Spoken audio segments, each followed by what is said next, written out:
আসসালামু আলাইকুম। আজকের ভিডিওতে দেখাবো কিভাবে নিজের জন্য একটি ভার্চুয়াল ভিসা কার্ড তৈরি করবেন। এই কার্ডটি দিয়ে এখন থেকে নিজে ব্রোঞ্জ পার্ক অন করার জন্য ইবুক পারচেজ করতে পারবেন। আবার কার্ডটি দিয়ে প্লে পয়েন্ট অ্যাকাউন্টও খুলতে পারবেন। তাছাড়া গুগল প্লে পাসও নিতে পারবেন। তাই ভিডিওটি স্কিপ না করে সম্পূর্ণ দেখার চেষ্টা করবেন। চলুন ভিডিওটি শুরু করা যাক। ভিডিও ডেসক্রিপশন বক্সে এরকম একটা লিঙ্ক থাকবে, ওই লিঙ্কে ক্লিক দেওয়ার পর এরকম ইন্টারফেস চলে আসবে। আসার পর আপনাদের এখন যে কাজটা করতে হবে, এইখানে একটা ইমেল অ্যাড্রেস বসাবেন। ইমেল অ্যাড্রেস বসানোর পর গেট কোডে ক্লিক দিবেন, ঠিক আছে। তারপর একটা ক্যাপচার আসবে, ওইটা কমপ্লিট করে দিবেন। এখন মেইলে একটা কোড যাবে, মেইলে ঢুকে ওই কোডটা কপি করে এখানে এনে বসাবেন। কোডটা বসানোর পর গেট ইট নাওতে ক্লিক দিবেন। এখন এইরকম একটা ইন্টারফেস চলে আসবে। এখন উপরের কর্নারে দেখতে পাচ্ছেন ডাউনলোড নাও, এখানে একটা ক্লিক দিবেন। এখন এইখান থেকে হচ্ছে গেট ইট অন গুগল প্লেতে ক্লিক দিবেন। তারপর প্লে স্টোর থেকে অ্যাপসটি ইনস্টল দিয়ে অ্যাপসটি ওপেন করবেন, ঠিক আছে।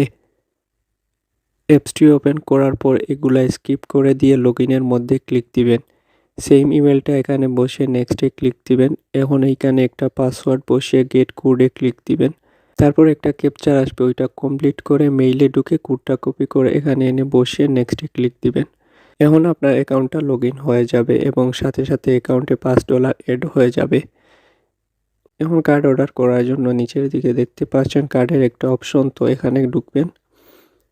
এখন এখানে দেখতে পাচ্ছেন দুইটা কার্ড আছে, এই দুইটা কার্ডের মধ্যে আমরা ভার্চুয়াল কার্ডটা অর্ডার করব। তার আগে অ্যাকাউন্ট ভেরিফাই করে আরও $5 অ্যাকাউন্টে উইথড্র দেওয়া লাগবে, ঠিক আছে। এখন অ্যাকাউন্ট ভেরিফাই করার জন্য উপরের 3 ডট আইকনে ক্লিক দিবেন। তারপর প্রোফাইলের নিচে ভেরিফিকেশন নোট সাবমিট লেখাটিতে ক্লিক দিবেন। তারপর ডকুমেন্ট টাইপে ক্লিক করে আইডি কার্ড সিলেক্ট করবেন।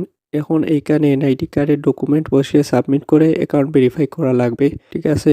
এখন আইডি কার্ডের যে নাম আছে ওইটা এখানে দিবেন, সেম নামটা আবার এখানে বসাবেন। তারপর আইডি কার্ডের ডেট অফ বার্থ বসাবেন। নিচে দেখতে পাচ্ছেন ডকুমেন্ট নম্বর, এখানে এনআইডি কার্ডের নাম্বারটা বসিয়ে নেক্সটে ক্লিক দিবেন। তারপর এনআইডি কার্ডটা আইডেন্টিফাই করার জন্য আইডি কার্ডের সামনের ও পিছনের ছবি তুলে সাবমিট করা লাগবে। তারপর যার এনআইডি কার্ড তার ফেস ভেরিফিকেশন করে দিতে হবে। এইগুলো সঠিকভাবে কমপ্লিট হওয়ার পর অ্যাকাউন্টটি ভেরিফাই হয়ে যাবে। অ্যাকাউন্ট ভেরিফাই হওয়ার পর $5 উইথড্র কীভাবে করবেন, এর জন্য এখানে ডিপোজিট অপশনে ক্লিক করবেন, ঠিক আছে। ডিপোজিট অপশনে ক্লিক করার পর এখন কী করবেন, নিচে দেখতে পাচ্ছেন নেটওয়ার্ক, এখানে ক্লিক করবেন। এখানে ক্লিক করার পর এখন দেখতে পাচ্ছেন এখানে কয়েকটা অপশন আছে, এখান থেকে বিএনবি স্মার্ট চেইন এটা সিলেক্ট করবেন। এখন নিচের দিকে একটা অ্যাড্রেস আছে, ওইটা কপি করবেন। আর আমার কাছ থেকে যদি ডলার লোড করতে চান তাহলে এইভাবে সব কিছু সিলেক্ট করে এই অ্যাড্রেসটা কপি করে আমাকে দিবেন, ঠিক আছে। অ্যাড্রেস কপি করার পর এখন বাইন্যান্সে ঢুকবেন। বাইন্যান্সে ঢোকার পর এখন নিচের দিকে দেখতে পাচ্ছেন ওয়ালেট অপশন, এখানে ক্লিক করবেন। ওয়ালেট অপশনে ঢোকার পর উপরের দিকে দেখতে পাচ্ছেন কয়েকটি অপশন আছে, এখন এখান থেকে ফান্ডিংয়ে ক্লিক করব। তারপর এখান থেকে উইথড্র অপশনে ক্লিক দিব। উইথড্র অপশনে ক্লিক দেওয়ার পর এখন এইখান থেকে ইউএসডিটিতে ক্লিক দিতে হবে। তারপর এখান থেকে send via crypto network select করে দিব। এখন রিডট পে থেকে যে অ্যাড্রেসটা কপি করেছিলাম ওইটা এখানে পেস্ট করে দিব। এখন বিএনবি স্মার্ট চেইন নেটওয়ার্কই সিলেক্ট করে দিব। তারপর কত ইউএসডিটি ডিপোজিট করতে চান ওইটা সিলেক্ট করে উইথড্রতে ক্লিক দিবেন। এবং কনফার্মে ক্লিক দিয়ে এই দুইটা সিকিউরিটি কোড সাবমিট করার পর উইথড্রটি সাকসেসফুল হয়ে যাবে। এখন রিডট পে অ্যাপসে ঢুকবেন, ঢুকে উইথড্রতে ক্লিক করে সিকিউরিটি ভেরিফিকেশন কোডগুলো বসিয়ে ভেরিফাই ক্লিক দেওয়ার সাথে সাথে অ্যাকাউন্টে ইউএসডি অ্যাড হয়ে যাবে। ইউএসডি অ্যাড হওয়ার পর এখন কার্ডের অপশনে যাবেন, গিয়ে অর্ডার কার্ডে ক্লিক দিবেন। এখন দেখতে পাচ্ছেন $5 ডিসকাউন্ট সহ আমি কার্ডটি পে করতে পারবো।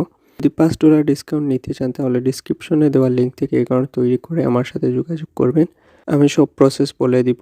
এখন কনফার্মে ক্লিক করব, তারপর আবার কার্ডের অপশনে যাব। কার্ডটি 4-5 মিনিট পেন্ডিংয়ে থাকবে, তারপর তারা কার্ডটির ডিটেলস কার্ডে অ্যাড করে দিবে।